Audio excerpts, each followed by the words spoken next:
inside my head. I'm fired up and tired of the way that things have been. Oh, ooh, the way that things have been. Oh, ooh. Second thing, second, don't you tell me what you think that I can be. I'm the one at the same, I'm the master of my sea. Oh, ooh, the master of my sea. Oh, from a young age, taking my soul into the masses, writing my poems for the few that looked at me, took to me, shook to me, feeling me, singing my heartache. From the pain, taking my message, from the veins, speaking my lesson, from the brain, seeing the beauty through the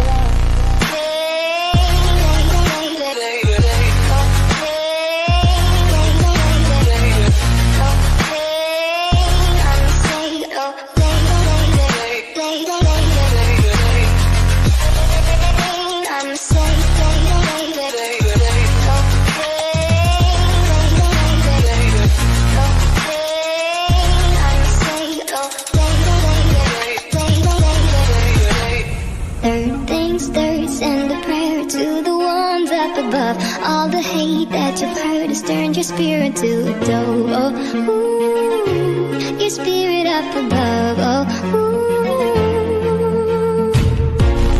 Hey, and you made me a believer, believer. Hey, I let the bullets fly, I let them rain.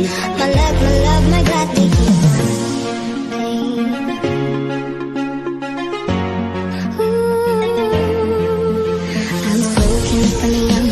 my soul into the masses, writing my poems for the few that looked at me, took to me, shook to me, feeling me, singing my heartache. From the pain, taking my message, from the veins, speaking my lesson,